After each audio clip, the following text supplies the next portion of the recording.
শ্রুতি শ্রোতামণ্ডলী, আমরা কথা বলছি জলি গুহ ঠাকুরতার সাথে। উনি মারুভিহাক বলে একটি নাট্য গ্রুপ পরিচালনা করেন কলকাতায়।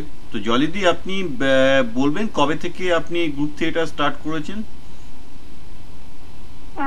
প্রায় 19 বছর হলো।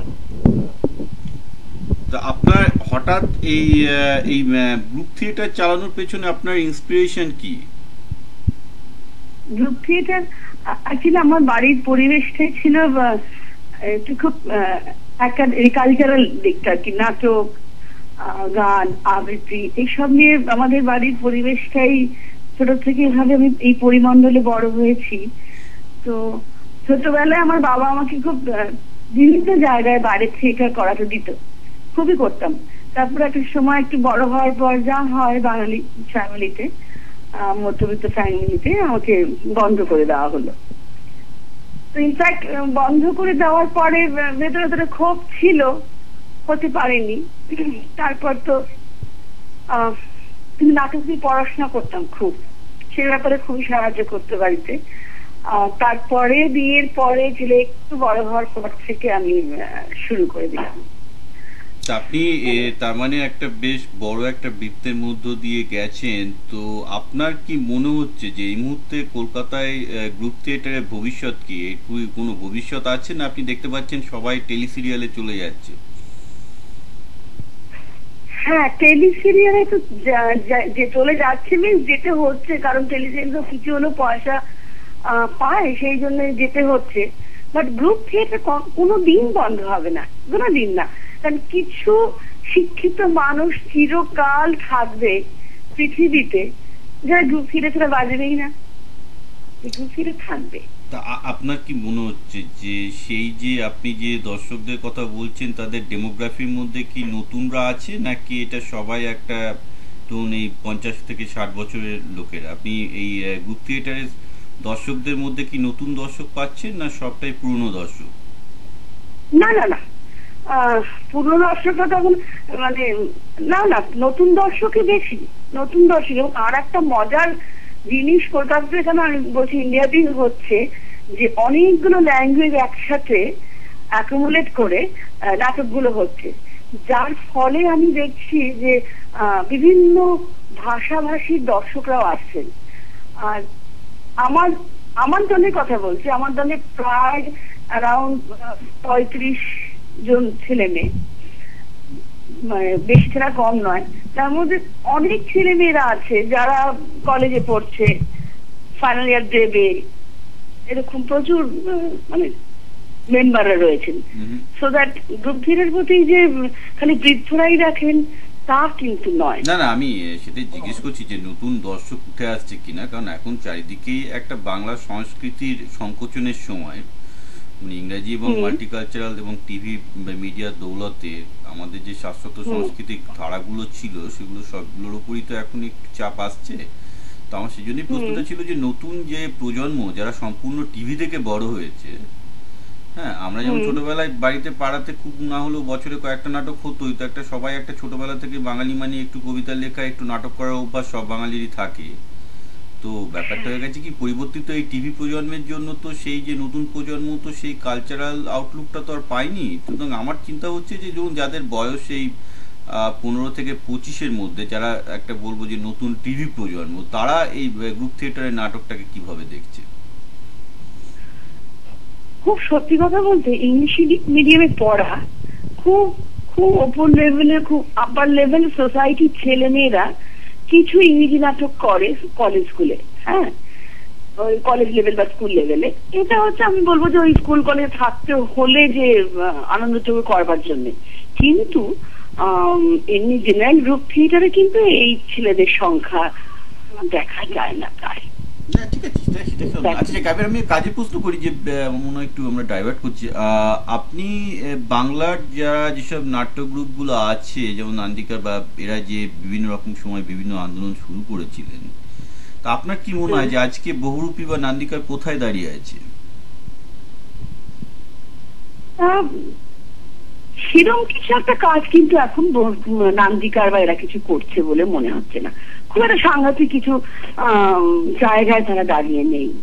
বরঞ্চ আমি বলবো অনেক আমি ছোট গ্রুপ কাউকেই বলি না, কম সময় ধরে হয়তো ওরা অনেক আগে থেকে এসেছেন, এরা পরে এসেছেন, তো তারা অনেক ভালো ভালো কাজ করছে এবং দেখার মতো কাজ করছে। টাকা পয়সার অভাবে হয়তো রেগুলার শো করতে পারে না, কিন্তু কয়েকটি থিয়েটার, কয়েকটি প্লে দেখে তো এত ভালো লাগে। এবং সে এখন ফর্মটাও পাল্টে গেছে, ফর্মটাও পাল্টে দিচ্ছে এই নতুন প্রজন্ম। ফর্ম পাল্টে দিচ্ছে বলতে আপনি কি কি বলতে চাইছেন? মানে কি ধরনের ফর্মে কি ধরনের পরিবর্তন এসছে? ফর্মে ধরুন আগে আমরা যে ধরনের নাটকগুলো দেখেছি, যে নাটকটা যা ছিল সেটাই তার বক্তব্যটাই পর চলে যাচ্ছে। হ্যাঁ, এখন কিন্তু তা না, এখন হচ্ছে ওই নাটকের ভেতর থেকে নাটকটাকে বার করে আনছে, এবং তার জন্য এই যে একটা বিছানায় বসে কথা বলতে হবে বা দুটো চেয়ার টেবিল থাকবে, যেমন প্রপস আর সেটটা পাল্টে যাচ্ছে। মানুষের আজকের সমাজে দাঁড়িয়ে একটা মানুষের চিন্তা ভাবনা যেভাবে কাজ করে, যেমন এই মুহূর্তে বলছি আপনাকে একটা, যে আগে একটা এন্ট্রি হলে সামনে একজন এসে বসতো, পেন কাগজ নিয়ে বসতো, লেখা হতো, তাই তো? এখন তো চলছে না, কারণ মোবাইলে ঘুরতে ঘুরতে কথা বলছে, আপনি ওখানে নেটে কাজ করছেন। তো এই যে এই চেঞ্জগুলো এখন ভীষণভাবে ফর্মগুলো পাল্টে দিচ্ছে নাটকের, যেটা ভীষণ ভীষণ ভালো লাগে আমার। না, সে তো অবশ্যই, সেটা নিঃসন্দেহে খুব পজিটিভ দিক। আচ্ছা, আপনি বলুন এখন বাদল সরকারের যে থার্ড ফর্ম সেটা কোন অবস্থায় আছে? আমি বলবো যে সেটা কি নতুন প্রজন্মকে বা আপনাদের প্রজন্মকে অনেকটা প্রভাব ফেলতে পেরেছে? না, এখন আর সেভাবে প্রভাব ফেলছেন না। আচ্ছা, আপনি তো রবীন্দ্রনাথের ঘরে বাইরেকে নাট্যরূপে এনেছেন, এখন চোখের বালিকে নাট্যরূপে আনছেন, তো হঠাৎ রবীন্দ্রনাথকে নিয়ে আপনি এত ব্যস্ত হলেন কেন? কারণ রবীন্দ্রনাথ তো সেই অর্থে নাট্যকার নন। আমি বলবো যে রবীন্দ্রনাথের নাটকগুলোকে মানে বিশুদ্ধ নাট্যশিল্পের দৃষ্টিতে নাটক বলা খুব মুশকিল। তো আপনি এই ধরনের কঠিন থিমগুলোকে নাটকে নিয়ে আসছেন কেন? আমার আসলে একটু রিস্ক নিয়ে কাজ করতে ভালো লাগে। রবীন্দ্রনাথের ঘরে বাইরে উপন্যাসটা এত বিতর্কিত, যখন তিনি লিখেছিলেন উপন্যাসটা, তখন যদি আপনি দেখতেন ভাই যে কি মানে প্রচন্ড সমালোচনার ঝড় বয়েছিল সেই সময়টায়। তো আমার উপন্যাসটা পড়তে পড়তে তখন মনে হচ্ছে যে এটাকে আমি কি করে, সত্যজিতের সিনেমাটা দেখেছিলাম কিন্তু অনেক আগে, কিন্তু আমার খালি মাথায় ছিল যে ওই সত্যজিতের সিনেমাটাকে ভুলে গিয়ে আমি আমার মতন করে ঘরে বাইরে যে রবীন্দ্রনাথ বলতে চেয়েছেন তার ভেতরে যে কথাটা, মানে সেই সময়টা জানেন নিশ্চয়ই যে রবীন্দ্রনাথ যখন ঘরে বাইরে লিখলেন তখন তিনি তিতি বিরক্ত হয়ে বেরিয়ে এসছেন, কারণ তিনি তখন অ্যাকচুয়ালি ওই যারা বাঙালি রাজনৈতিক নেতা ছিল, বিশেষ করে হিন্দু বাঙালি জাতীয়তাবাদ থেকে তিনি তিক্ত হয়ে বেরিয়ে এসে এটা লিখেছিলেন। তো আমার এখন আরেকটা বক্তব্য আছে, আমি খুব নাটকের উপর ফোকাস থেকে বলছি, যে এই যে ঘরে বাইরে আপনারা কি শুধুমাত্র কলকাতাতেই পারফর্ম করেছেন, না কলকাতার বাইরেও পশ্চিমবঙ্গের বিভিন্ন গ্রামে গিয়ে বা মফস্বলেও আপনারা পারফর্ম করেছেন? মফস্বলে করেছি, একদম অজপাড়া যায় এখনো যায়নি, মানে কলস পাইনি, পেলে নিশ্চয়ই চলে যাব। মফস্বলে করেছে আর কলকাতাতে করেছি। কলকাতার বাইরে আপনারা কিরকম কলস পান?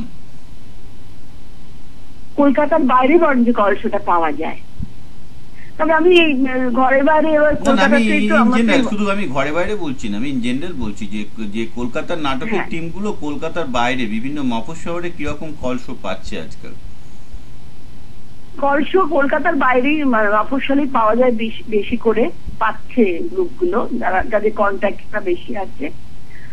আর কলকাতার বাইরে অন্য রকম নাটকটা বেশি আমার মনে হয়েছে, অন্তত আমার ক্ষেত্রে। মানে আমি যখন শিবমঙ্গল নামাই, এখনো শিবমঙ্গলের জন্য আমার 4-5 বছর আগের নাটক, একটা অ্যালিগরি রূপক নাটক, বর্তমান সমাজে কি অবক্ষয় সেটাই তো, আর ধর্ম নিয়ে কি ধান্দাবাজি চলছে, সেটা আমি দেখেছি এখনো কলস পায় কলকাতার বাইরে। আচ্ছা, তাহলে আপনি বলতে চাইছেন যে কলকাতার দর্শকদের রুচি এবং কলকাতার বাইরে যে বাঙালি আছে তাদের রুচি এখনো একটা সেম, মানে একই জায়গায় আসেনি, কিছুটা পার্থক্য আছে? হ্যাঁ, একটা পার্থক্য আছে। আর কলকাতার দর্শকদের আমি বলবো, যেটা আপনি প্রথমেই প্রশ্ন করলেন, খুব ভালো কথা, যে ওই টেলিভিশন হ্যান ত্যান জন্যে যে কতটা আসে, কলকাতাতে অ্যাকচুয়ালি দর্শকটাই খুব কম হয়ে যায়। দর্শকের না, আসনটা তাহলে তো কি আপনি মোটামুটি। বলতে চাইছেন যে বাঙালি সংস্কৃতি এখন কলকাতার বাইরে যে বৃহত্তর বাংলা আছে সেইখানে টিকে থাকবে, যেখানে ইংরাজি কালচারের ছোঁয়া এখনো ততটা লাগেনি? ইংরেজি কালচারের ছোঁয়া যতটা লাগেনি, সেখানে নাটক কতটা নাটক টিকে থাকবে আমি জানি, কিন্তু আমি বলছিলাম যে বাংলা সংস্কৃতি অ্যাজ এ আহ, হোল, মানে বাংলা গান, বাংলা লেখা, বাংলা নাটক, আমি হ্যাঁ সবকিছু হ্যাঁ বলি, তাহলে কি আমরা হ্যাঁ ধরবো হ্যাঁ, এটার ভবিষ্যৎ কলকাতায় নেই? কলকাতার বাইরে যে বৃহত্তর বাঙালি জনগোষ্ঠী আছে এটা তাদের হাতে? বৃহত্তর জনগোষ্ঠীর হাতে সম্পূর্ণ বলবো না, তবে বেশিটাই কিন্তু কলকাতার বাইরে, বেশিটাই কলকাতার বাইরে।